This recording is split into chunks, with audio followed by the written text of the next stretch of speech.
Merhabalar, Gül Sultan Mutfağı YouTube kanalıma hoş geldiniz. Bugün sizlerle birlikte harika bir baklava böreği yapacağız.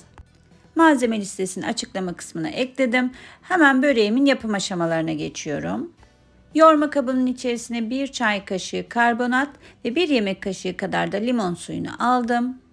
Gördüğünüz gibi köpük köpük oldu. Hemen diğer malzemelerimi ekliyorum. 1 su bardağı yoğurt.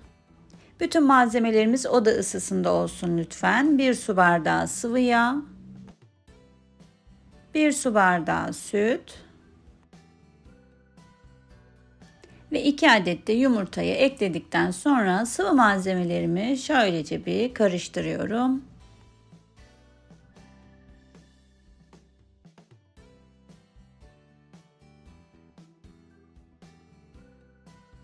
Artık kontrollü bir şekilde un ilavesi yapabiliriz. İlk etapta bir miktar ekliyorum. 1 yemek kaşığına yakın da tuz ilave ettim arkadaşlar. Videomda görünmemiş. Arada böyle küçük aksaklıklar olabiliyor. Ama açıklama kısmında malzeme listesinde yazıyor. Bir miktar daha un ekledikten sonra hamurum ağırlaşana kadar karıştırdım. Şimdi bu aşamadan sonra yoğurarak devam ediyorum. Toplamda 7-7,5 su bardağına yakın un kullandım arkadaşlar. Her zaman söylediğim gibi kontrollü bir şekilde ekleyelim. Kullandığımız unun kalitesine ve markasına göre un miktarında değişiklikler olabiliyor. Gördüğünüz gibi şöyle yumuşacık bir hamur olacak. Elimize de yapışmayacak. Hamurumu oluşturduktan sonra tekrardan pürüzsüz bir kıvamı alana kadar tezgahımın üzerinde yuvarlayarak yoğurmaya devam ediyorum. Yoğurmuş olduğum hamurumu toparlıyorum ve 4 parçaya bölüyorum.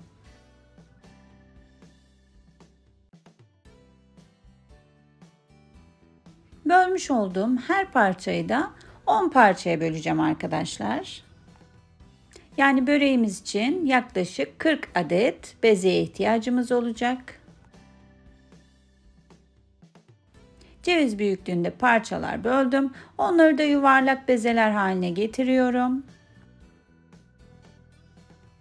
Bütün bezelerimi aynı şekilde hazırlıyorum.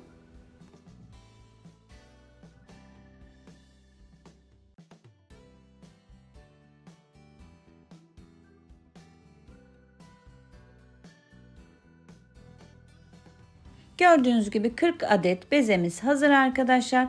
Üzerlerini örterek yaklaşık 20 dakika dinlenmeye bırakıyorum. Dinlenen hamur her zaman rahatlıkla açılır ve çok lezzetli olur. Hamurumuzu açma işlemini nişastayla yapıyoruz. İlk bezemi nişasta serpiştirerek servis tabağı boyutunda açıyorum.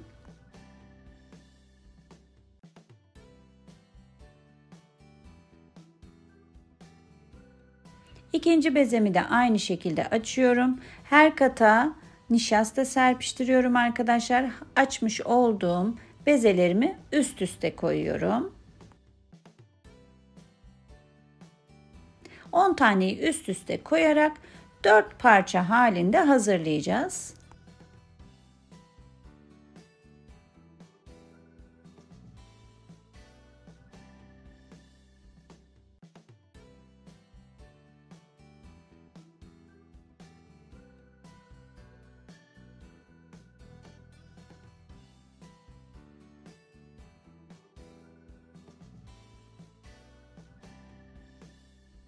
Bakın görmüş olduğunuz gibi 10. bezeyi de açtım şu şekilde. Hemen kenara alıyorum. Diğer tarafta da tekrardan 10 beze olacak şekilde hazırlamaya başlıyorum.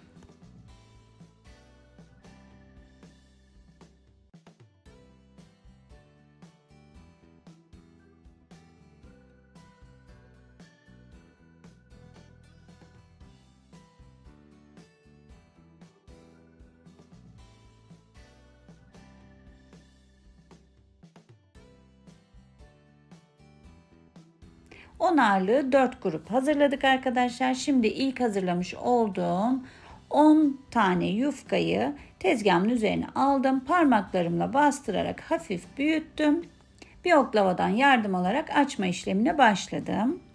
Böreğinizi yapacağınız tepsinin boyutu kadar açmanız yeterli olacaktır. Bu şekilde size kalın gelebilir ama hepsini aynı anda açtığımız için katlarımız incecik olacaktır arkadaşlar. Baklava gibi kat kat olacak. Bu böreği yapmamız için de hiç hamur açmayı bilmemize de gerek yok. Gördüğünüz gibi çok pratik bir şekilde yapılabilecek bir börek ve çok da lezzetli. İlk katımızı artık yağlamış olduğumuz tepsiye serebiliriz.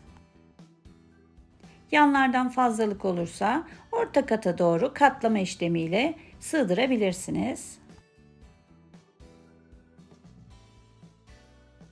İlk katımızı tepsimize serdikten sonra üzerine eritmiş olduğumuz 100 gram tereyağını gezdiriyoruz.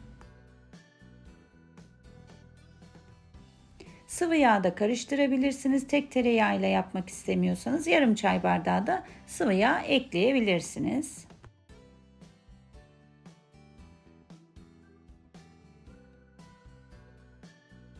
Tepsimi hemen kenara alarak ikinci hamurumu da açıyorum.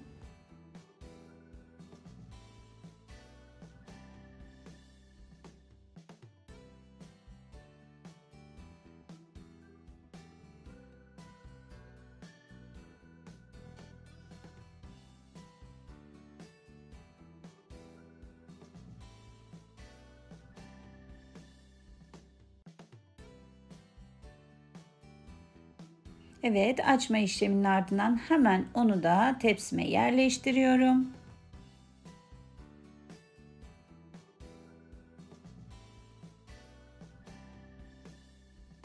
Tekrardan yağlama işlemimizi yapıyoruz.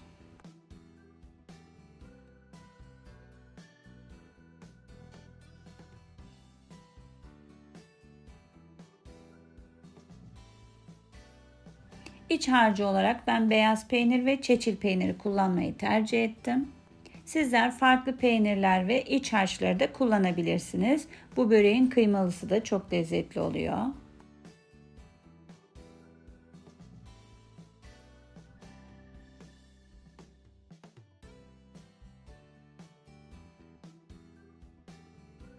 Evet, böreğimizin son hali bu arkadaşlar. Hemen 3. katı için hazırlıklara başlıyorum.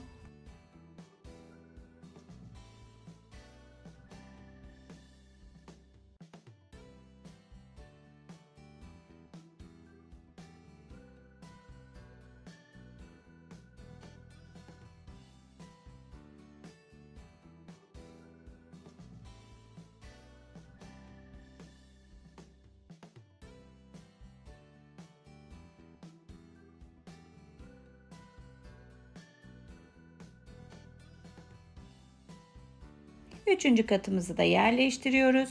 Tekrar üzerine bol miktarda yağ serpiştiriyoruz.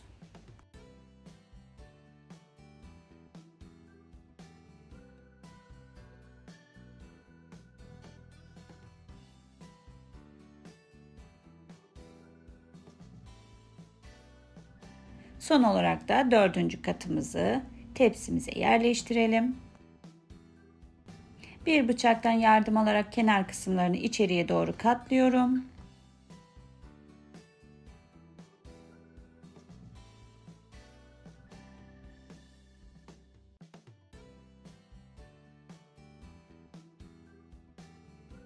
Şöyle hafif de avuç içlerimle bastırdım. Şimdi böreğimizi kesiyoruz. Dilimlemeyi istediğiniz şekilde yapabilirsiniz.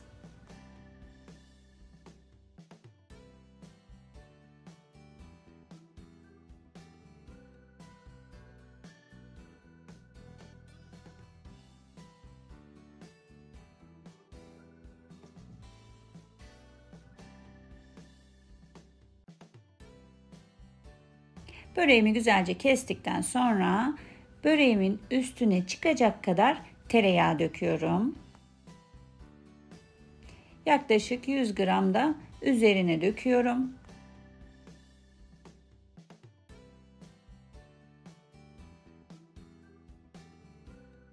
Bu böreği eğer misafirleriniz için yapacaksanız bir gün önceden bu şekilde hazırlayıp sabah pişirebilirsiniz arkadaşlar. Sıcak sıcak servis edebilirsiniz. Böylelikle yağını daha da içine çekmiş olarak pişecektir. Böreğimi 170 dereceye ayarladığım fırında pişmesi için bırakıyorum.